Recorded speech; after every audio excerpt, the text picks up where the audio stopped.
Por favor, busque Filipenses 4:6. Deseo comenzar diciendo que la oración es el más grande privilegio para el creyente, pero también debemos admitir que es nuestro más grande fracaso.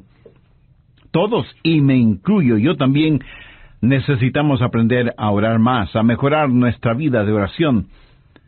Ahora, una de las razones por las que no oramos mejor y más de lo que hacemos es porque tenemos preguntas acerca de la oración. Y esas preguntas causan incertidumbre que a veces nos neutralizan, por lo que tratamos o practicamos la oración muy a la ligera. ¿Qué es lo que Dios nos dice por medio de Filipenses 4:6 y 7? Por nada estéis afanosos, sino sean conocidas vuestras peticiones delante de Dios, en toda oración y ruego, con acción de gracias. Y la paz de Dios, que sobrepasa todo entendimiento, guardará vuestros corazones y vuestros pensamientos en Cristo Jesús. ¡Qué magnífica promesa! Ahora usted no tiene que entender la oración para poder orar. El famoso Alberto Einstein, antes de morir, dijo que esperaba entender lo que la luz y la electricidad es.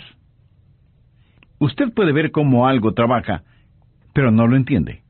Einstein, por ejemplo, no entendería totalmente la luz que ilumina un gran escenario deportivo. Y si usted cree que lo entiende es porque tiene una visión simplista. Porque usted no entiende lo que es la luz en su esencia, qué es y cómo trabaja. Pero no tiene que quedarse sentado en la oscuridad solo porque no entiende lo que es la luz, ¿verdad?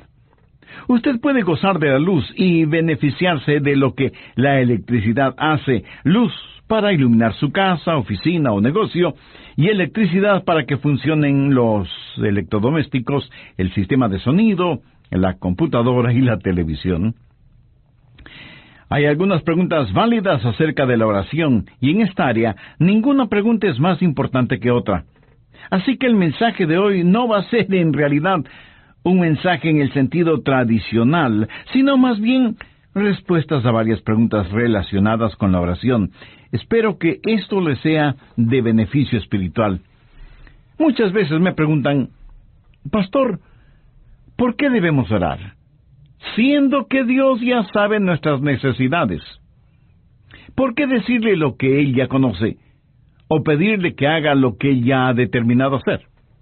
Bien, veamos Mateo 6, los versos 7 y 8. Jesús dijo: y orando, no uséis vanas repeticiones como los gentiles, que piensan que por su palabrería serán oídos. No os hagáis pues semejantes a ellos, porque vuestro Padre sabe de qué cosas tenéis necesidad antes de que vosotros le pidáis. Entonces, si Dios ya lo sabe, ¿por qué pedirle algo que Él ya conoce? Óigame, no oramos para impresionar a Dios. Usted no será escuchado por su palabrería, ni por su lenguaje florido. Si un hijo terrenal puede hablar con su padre terrenal, usted puede hablar con su Padre Celestial. Tampoco ora para informar a Dios. Usted no le puede decir nada que Él ya no lo sepa. Usted ora para invitar a Dios. ¿Por qué debemos hacerlo? Porque hay comunión en la oración. Busque 2 de Corintios 6:1. Así pues, nosotros, como colaboradores suyos, os exhortamos también a que no recibáis en vano la gracia de Dios. ¿Notó eso? Somos colaboradores de Dios. Dios nos da el gozo y privilegio de administrar su reino, sus asuntos. Él puede hacerlo sin nosotros, pero nosotros no podemos hacerlo sin Él. ¡Qué privilegio es que Dios nos considere colaboradores suyos! Además, cuando oramos, Dios nos está ayudando a crecer. ¿Alguna vez ha pedido algo en oración y no recibió de inmediato lo que pidió? ¿Qué es lo que hizo? Pues siguió orando, pero también comenzó a analizar su vida para saber si había algo en su corazón que estaba impidiendo que Dios contestara sus oraciones. Y usted crece espiritualmente por medio de la oración. Así como la oración es un factor de comunión, también es un factor de desarrollo, pero también está el factor de la dependencia. Dios nunca quiere que vivamos vidas independientes de Él. Ahora, si Dios lo hiciera todo por nosotros y nunca tuviéramos que pedir nada, entonces no tendríamos necesidad de orar. Todo lo daríamos por descontado. Y podríamos dejar de depender totalmente de Dios. La oración nos une a Dios. Y aunque Él sabe lo que necesitamos antes de que se lo pidamos, sin embargo se nos dice específica y definitivamente que debemos orar y pedir, no para impresionar a Dios ni para informarle, sino para invitar a Dios a nuestro corazón y a nuestra vida, para que tengamos comunión con Él, para que aprendamos a depender de Él y para que podamos crecer espiritualmente. Otra pregunta es, ¿por qué cosas es apropiado el orar? ¿Qué es lo que dice Filipenses 4:6? Sean conocidas vuestras peticiones delante de Dios en toda oración y ruego, con acción de gracias. De acuerdo a esto, debemos orar por todo. Nada en la vida está fuera del alcance de la oración. Muchas veces nos preguntamos si debemos o no hacer ciertas cosas. Una buena manera de saberlo es haciéndonos la pregunta, ¿puedo orar por esto? Por ejemplo, cuando usted va a beber licor, puede orar y decir, Señor, bendice este trago que voy a tomar y haz que sea para tu gloria y honra. O cuando va a fornicar o a adulterar, puede orar para que Dios bendiga esos actos. Cuando va a robar o a estafar, puede orar para que Dios le bendiga. ¡Absurdo! ¿No le parece? Un hombre estaba junto a la puerta de una iglesia fumando y alguien le preguntó, ¿es usted un maestro en esta iglesia? El hombre sorprendido contestó, no lo soy. Y el otro le dijo, bueno, ciertamente lo es. Está enseñando a todos quienes pasan junto a usted el dudoso arte de fumar. A veces enseñamos las cosas equivocadas. Si no puede orar acerca de lo que va a hacer, pues no lo haga. El problema es que a veces tratamos de dividir nuestra vida entre lo secular y lo sagrado, y decimos, esta es la parte sagrada de mi vida, oraré por esto. Esta es la parte secular de mi vida, yo la manejaré. ¿Se puede imaginar a Jesús dividiendo su vida entre lo secular y lo sagrado? Por supuesto que no. En todas las cosas naturales debemos ser espirituales, y en todas las cosas espirituales debemos ser naturales. Somos naturalmente sobrenaturales y sobrenaturales naturalmente. ¡Qué trabalenguas! No dividimos nuestras vidas en dos segmentos, el uno secular y el otro sagrado. Dividimos nuestras vidas entre lo espiritual y lo profano, y si es algo profano, debe estar fuera del límite de nuestra vida. Si es algo espiritual, oramos al respecto, ya sea que eso esté en un nivel natural o sobrenatural. Ahora, ¿por qué cosas debemos orar? ¿Por todas? Usted me pregunta, ¿podemos orar por cosas sencillas? ¿Podemos orar por el sitio donde estacionar el carro? Por supuesto. No hay nada de malo en orar por cosas pequeñas o sencillas. Y si usted piensa que orar por cosas pequeñas o sencillas es una tontería, puede pensar en alguna cosa que sea demasiado grande o demasiado pequeña para Dios. No la hay. La cosa más grande sobre la que usted puede pensar es pequeña para Dios. Y si las cosas pequeñas son importantes para usted, serán también importantes para Dios. Pastor, usted dice que hay que orar por todo. Suponga que hay algo que quiero y sé que no es la voluntad de Dios. ¿Debo orar por eso? Pues con mayor razón.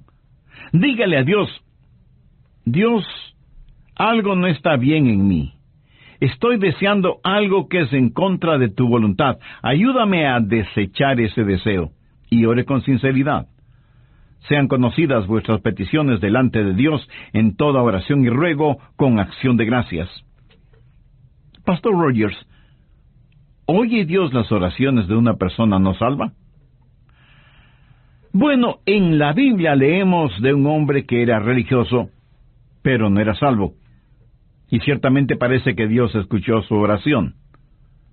Vamos al libro de los Hechos, capítulo 10, desde el verso 1. Había en Cesarea un hombre llamado Cornelio, centurión de la compañía llamada la Italiana. Este Cornelio era un gentil, un pagano, pero note cómo se lo describe. Piadoso y temeroso de Dios con toda su casa, y que hacía muchas limosnas al pueblo y oraba a Dios siempre.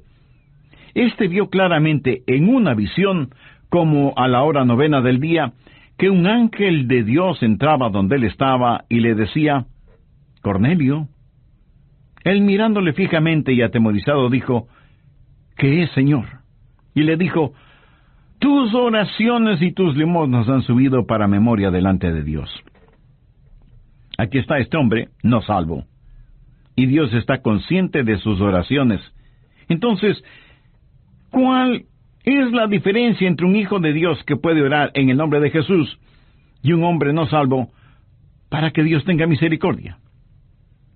Dios ha dado promesas al Hijo de Dios en oración, que no se las ha dado al no salvo. Veamos si puedo ilustrar esto. El presidente de un banco puede dar dinero para obras de caridad. No tiene que hacerlo. No hay ninguna ley que diga que debe hacerlo. Pero él puede decidir que eso es lo que él quiere hacer, dar dinero para obras de caridad.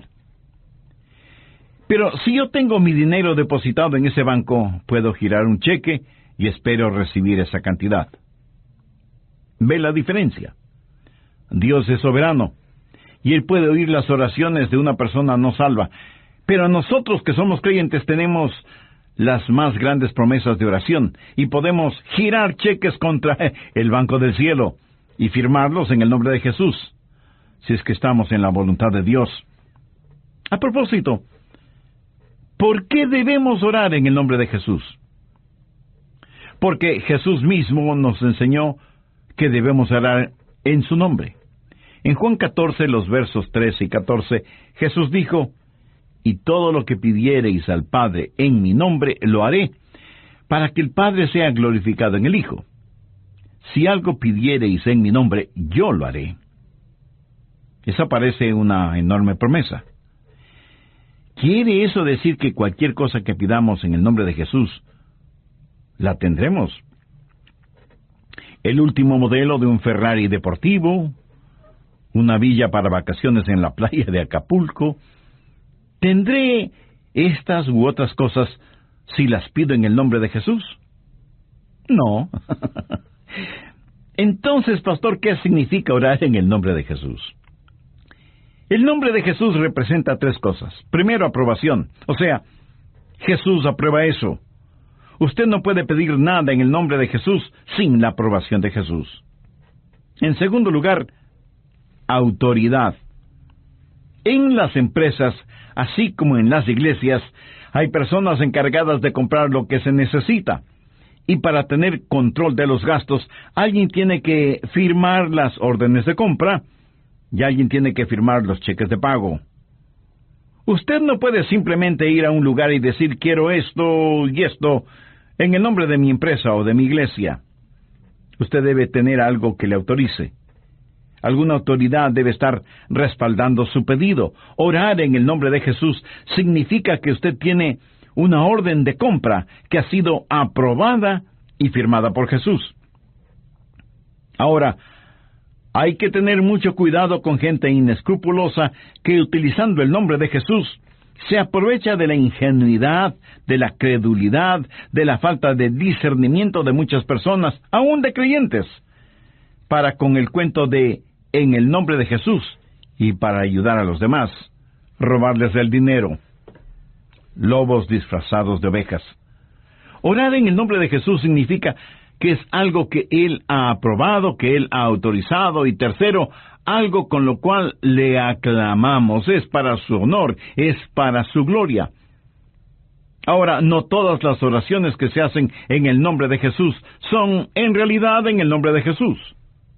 Por ejemplo, veamos Hechos 19, los versos del 13 al 17.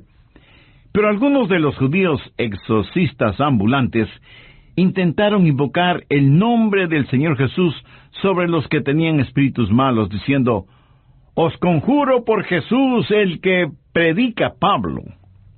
Había 7 hijos de un tal Esceva, judío, jefe de los sacerdotes, que hacía esto. Pero respondiendo el espíritu malo, dijo: «A Jesús conozco, y sé quién es Pablo. Pero vosotros, ¿quiénes sois?». Y el hombre en quien estaba el espíritu malo, saltando sobre ellos y dominándolos, pudo más que ellos, de manera que huyeron de aquella casa desnudos y heridos. Esto fue notorio a todos los que estaban en Éfeso, así judíos como griegos, y tuvieron temor todos ellos, y era magnificado el nombre del Señor Jesús. ¿Qué es lo que esos 7 mercaderes espirituales estaban haciendo? Dijeron a los demonios: «En el nombre de Jesús, del cual Pablo predica, te conjuramos a que salgas de este hombre». ¿Qué hay de malo en eso? Que no lo hicieron en el nombre de Jesús, porque ellos no conocían a Jesús. ¿No se atreve usted a pedir algo en el nombre de Jesús, del Jesús que Adrián predica? Usted debe decir: «En el nombre del Jesús que conozco y que es el Señor de mi vida». Usted no tiene ningún derecho de falsificar su nombre en cualquier cheque y orar por cualquier cosa que está fuera de la voluntad de Dios y del liderazgo del Espíritu Santo. Oramos siempre en el nombre de Jesús, del Jesús que conocemos como nuestro Salvador y Señor. ¿Nos da Dios siempre lo que pedimos? No. Y debemos agradecerle por eso. ¿Alguna vez le ha dado gracias a Dios porque no contestó sus oraciones? Pues mi amigo, debería. Veamos una interesante oración de Moisés en el libro de Números, capítulo 11, los versos del 11 al 15. Y dijo Moisés a Jehová: ¿por qué has hecho mal a tu siervo? ¿Y por qué no he hallado gracia en tus ojos, que has puesto la carga de todo este pueblo sobre mí? ¿Concebí yo todo este pueblo? ¿Lo engendré yo para que me digas: llévalo en tu seno, como lleva la que cría al que mama, a la tierra de la cual juraste a sus padres? ¿De dónde conseguiré yo carne para dar a todo este pueblo? Porque lloran a mí diciendo: danos carne que comamos. Yo no puedo solo soportar a todo este pueblo, que me es pesado en demasía. Y si así lo haces tú conmigo, yo te ruego que me des la muerte, si he hallado gracia en tus ojos, y que yo no vea mi mal. Terminaré este relato bíblico en el próximo programa. Ahora, antes de finalizar, quiero preguntarle: ¿qué le pide usted a Dios en oración? Pero creo que la primera pregunta que debo hacer es: ¿conoce usted al Señor Jesucristo? Porque si no lo conoce en forma personal, ¿cómo podría orar en su nombre? Ahora mismo usted puede hacer una decisión que tendrá repercusiones eternas. Este mismo momento usted puede orar: Señor Jesús, vengo delante de ti para reconocerme pecador y perdido. Necesito tu perdón, necesito que me salves, necesito que me limpies. Te agradezco por el amor con que me amas. Agradezco que diste tu propia vida para perdonarme y salvarme. Ven a mi corazón ahora mismo. Te recibo como mi Salvador y mi Señor, para que tomes control total de mi vida. Lo pido en tu precioso nombre. Amén. ¿Qué es lo que dijo Moisés de acuerdo al relato de Números capítulo 11, los versos del 11 al 15? Señor, si me amas, mátame. Si he hallado gracia delante de tus ojos, por favor, Señor, mátame. Esa fue su oración. Eso es lo que Moisés le pidió a Dios, que le quitará la vida. ¿Contestó Dios esa oración? No. Dios sabía que Moisés estaba sumamente presionado, y no era el primer caso de estrés en la Biblia. Moisés estaba preocupado por sí mismo. Estaba sintiendo el síndrome de la autocomiseración. Algunas veces pedimos a Dios cosas equivocadas, y es por eso que Dios no nos contesta, y debemos agradecerle por eso. Ahora veamos Mateo 20, los versos del 20 al 22. Entonces se le acercó la madre de los hijos de Zebedeo con sus hijos, postrándose ante él y pidiéndole algo. Él le dijo, ¿qué quieres? Ella le dijo, ordena que en tu reino se sienten estos dos hijos míos, el uno a tu derecha y el otro a tu izquierda. Entonces Jesús respondiendo dijo, ¿no sabéis lo que pedís? ¿Podéis beber del vaso que yo he de beber y ser bautizados con el bautizo que yo soy bautizado? Y ellos le dijeron, podemos. Pero ellos, Santiago y Juan, ni sabían ni podían. Ahora, note que el pedido para estar a la izquierda y a la derecha de Jesús en su reino no provino de ellos, sino de su madre. Y como toda buena madre, ella quería lo mejor de lo mejor para sus hijos. Y claro, muchas veces un amor ciego nos puede llevar a cometer actos egoístas. Muchas veces pedimos a Dios cosas que pensamos son buenas y correctas, pero sencillamente no lo sabemos.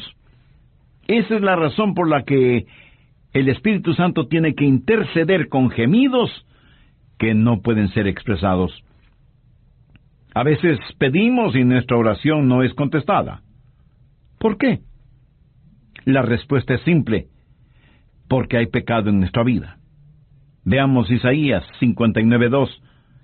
Pero vuestras iniquidades han hecho división entre vosotros y vuestro Dios, y vuestros pecados han hecho ocultar de vosotros su rostro para no oír.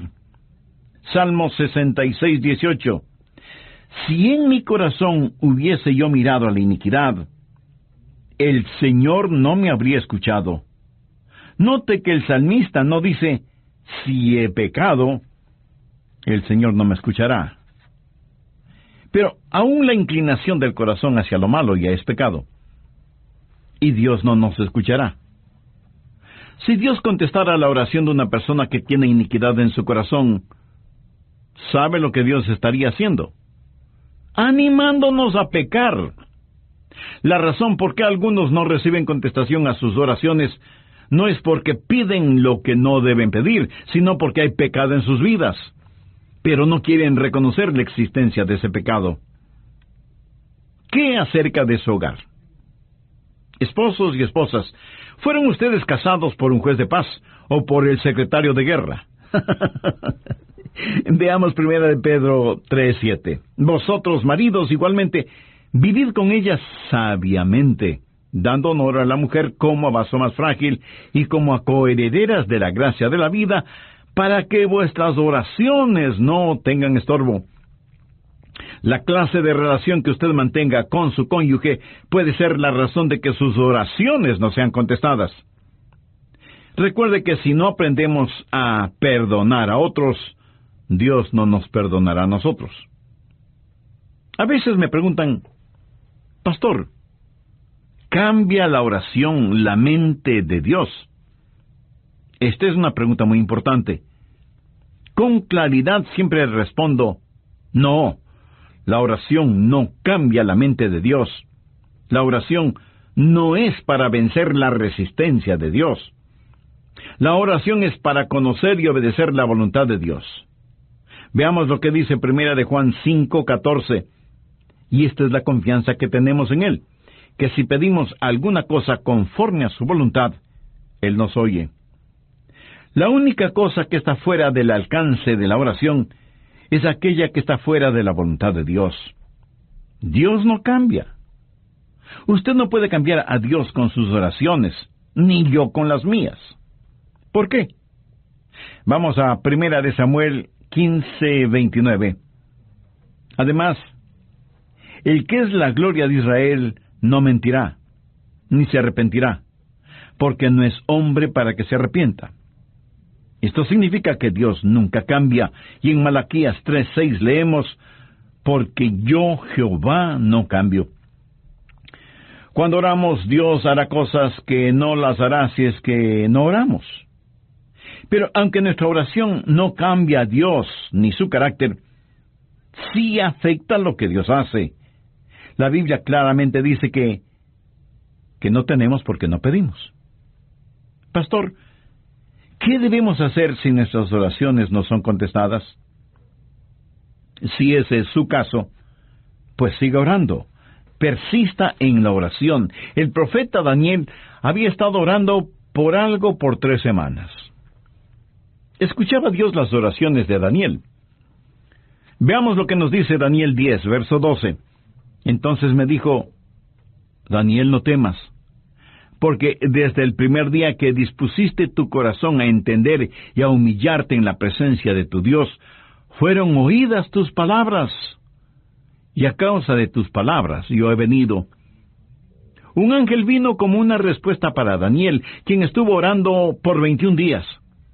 Parecía que Dios no estaba haciendo nada. Ahora este pasaje bíblico es intrigante y enigmático.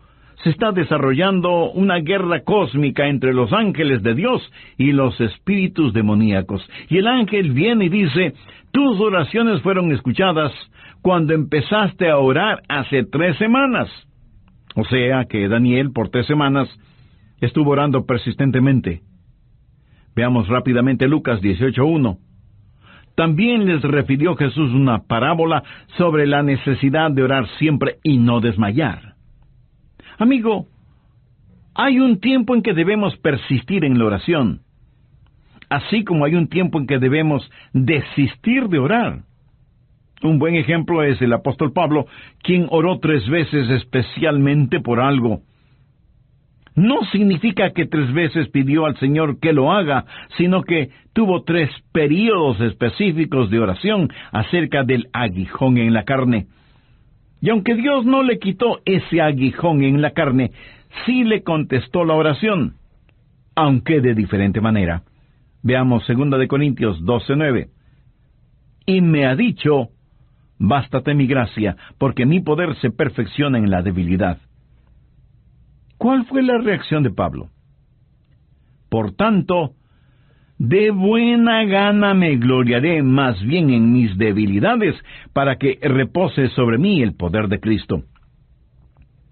Pablo no dijo, lo que no puede ser curado debe ser soportado. Él dijo, me gloriaré en esto, y agradeceré a Dios por esto. Dios no le concedió a Pablo lo que pidió, pero le dio algo diferente.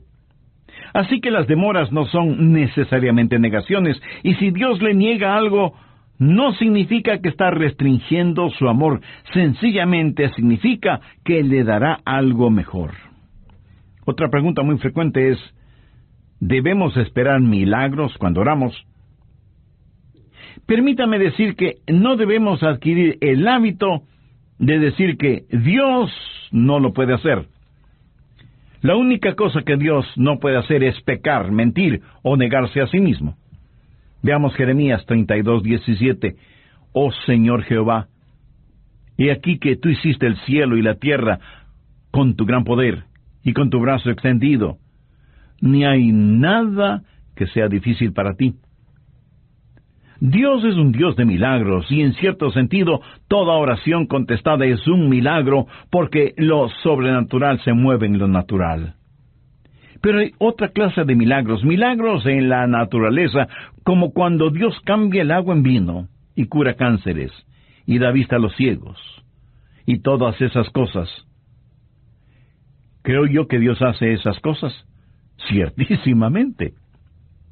Pero estas no son cosas normativas. Usted va a encontrar que en tiempos bíblicos los milagros se dieron en grupos y tuvieron ciertas cosas en común. Trajeron gloria a Dios y no a los hombres. Validaron las demandas o la identidad de Dios y promovieron la obra de Dios en forma muy significativa. Dios es un Dios de poder y un Dios de milagros. Y si Dios tiene un milagro para usted, le dará un milagro de fe. Y aunque no hago de lado los milagros, sí debo decir que no son normativos. Desde mi punto de vista muy personal, Si Dios nos da el milagro más extraordinario, que es el perdón de nuestros pecados, la salvación y la vida eterna, ¿qué otro milagro podría ser más grande que este? Pastor Rogers, ¿pueden nuestras oraciones pasar por encima de la voluntad de otra persona? No, de ninguna manera. Dios le ha dado al hombre libre albedrío, y Dios nunca forzará la voluntad del hombre, aunque algunos pseudoteólogos dicen que sí. Yo personalmente no lo creo. Veamos Apocalipsis 22, 17. Y el espíritu y la esposa dicen, ven. Y el que oye diga, ven. Y el que tiene sed, venga. Y el que quiera, tome del agua de la vida gratuitamente. Dios le ha dado a usted voluntad, y usted, en uso de su libre voluntad, puede decir sí o no. Es un dudoso privilegio el que usted tiene. Las personas deben aceptar a Dios por sí mismas. Si usted tiene familiares o amigos no salvos, usted puede orar por ellos, pero no puede forzar su voluntad sobre ellos. ¿Por qué oramos por ellos? Porque estamos en una guerra espiritual, y por medio de la oración podemos enfrentar el poder de las tinieblas, y pedimos la influencia de Dios en la vida de aquellos por quienes oramos. En el capítulo 17 de Mateo, los versos del 14 al 21, relatan la historia de un muchacho lunático. El padre había llevado a su hijo enfermo a los apóstoles, pero ellos no lo habían podido sanar. Por eso ahora buscan la ayuda de Jesús. En el verso 18 leemos, y reprendió Jesús al demonio, el cual salió del muchacho, y éste quedó sano desde aquella hora. Jesús trabajó en forma soberana y externa sobre ese muchacho. Cuando los discípulos le preguntaron a Jesús por qué ellos no habían podido curar al joven, Jesús les dijo, por vuestra poca fe. Porque de cierto os digo que si tuvierais fe como un grano de mostaza, diréis a este monte, pásate de aquí allá y se pasará, y nada os será imposible. Pero este género no sale sino con ayuno y oración. Ahora, este no es un caso en que se forzó la voluntad del muchacho, sino que se le liberó de la posesión del demonio. Cuando oramos, no es que nuestra oración forza a la gente por la cual oramos a ser salva, sino que les quita la ceguera espiritual de sus ojos. Cada persona debe recibir a Cristo. Si Dios a la fuerza salvara a una persona, tendría que forzosamente salvar a todos los seres humanos sobre la faz de la tierra. Un amor a la fuerza es una contradicción de términos. Dios libera a la gente para que sea salva. Alguna vez alguien me preguntó, ¿tiene Dios hijos favoritos cuyas oraciones sí escucha? Bien, esta pregunta me hace acordar de una vez que estuve en un avión. Un pasajero me reconoció y dijo, oh, pastor, estoy tan contento de que esté en este avión. Ahora sé que tendremos un vuelo seguro. Algunas veces me dicen, pastor, ore por mí. Sé que Dios escucha sus oraciones. Y eso es como decir que Dios tiene hijos favoritos. Dios no hace acepción de personas. El Salmo 65:2 dice, tú oyes la oración, a ti vendrá toda carne. Amigo, Dios escuchará su oración de la misma manera en que escucha mis oraciones o las de Billy Graham o de cualquier otro creyente. Ahora, si tengo una necesidad de oración, hay ciertas personas a las que pido se unan conmigo en oración. Esas personas son más íntimas conmigo, y es bueno tener amigos íntimos. Estoy seguro que usted también los tiene, ¿verdad? Dios tiene intimidad con sus hijos, pero Dios no tiene hijos favoritos. Y todos quienes conocen y aman al Señor Jesucristo pueden orar sin excepción de personas. Finalmente, una pregunta muy frecuente es, ¿cómo puedo conocer la voluntad de Dios en oración? Bien, recuerde lo que ya dije, nada está fuera del alcance de la oración, sino aquello que está fuera de la voluntad de Dios. Veamos 1 de Juan 5, versos 14 y 15.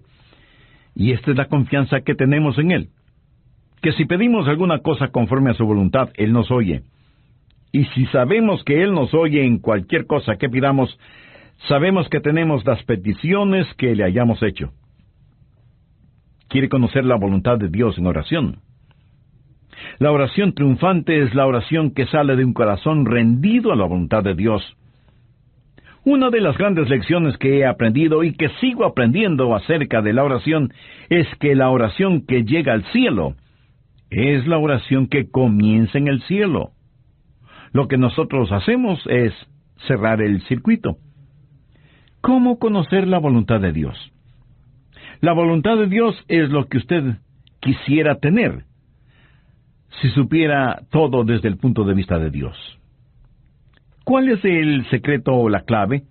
Veamos Juan 15:7. Si permanecéis en mí y mis palabras permanecen en vosotros, pedid todo lo que queréis y os será hecho. Cuando Cristo vino a vivir en nosotros, eso es unión. Y cuando tenemos compañerismo con el Dios que habita en nosotros, eso es comunión. Y para mantener esa comunión debemos permanecer en Él.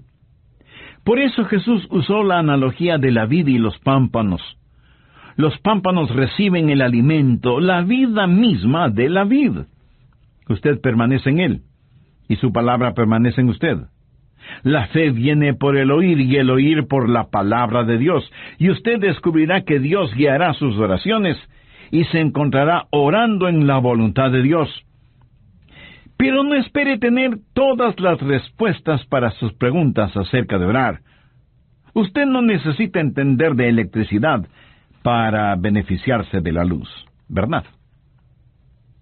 El mayor privilegio que tenemos como creyentes es la oración, pero también los fracasos más grandes los experimentamos en nuestra vida de oración. Pablo dice en Filipenses 4:6, por nada estéis afanosos, sino sean conocidas vuestras peticiones delante de Dios en toda oración y ruego, con acción de gracias. Las respuestas contestadas son para los hijos de Dios. Usted no puede orar en el nombre de Jesús si es que no es un creyente. Y aunque Dios puede escuchar las oraciones de una persona no salva, no ha prometido hacerlo. Ser un hijo de Dios significa haber recibido a Cristo como su Salvador y Señor en forma personal. Si usted todavía no es salvo, no quisiera hacerlo ahora mismo. Diga conmigo la siguiente oración. Querido Dios, soy un pecador y estoy perdido. Necesito y quiero ser salvo. Señor Jesús, tú prometiste salvarme si confiaba en ti. Confío en ti desde este mismo instante. Creo que eres el Hijo de Dios, que pagaste por mis pecados, derramando tu sangre en la cruz. Creo que resucitaste de entre los muertos, y ahora por fe te recibo en mi corazón, y te entrego mi vida. Sálvame, y comienza a hacerme en la clase de persona que tú quieres que sea. Y ayúdame a nunca avergonzarme de ti. Lo pido en tu nombre. Amén. Dios nos da el gozo y privilegio de administrar su reino, sus asuntos. Él puede hacerlo sin nosotros, pero nosotros no podemos hacerlo sin Él. ¡Qué privilegio es que Dios nos considere colaboradores suyos! Además, cuando oramos, Dios nos está ayudando a crecer.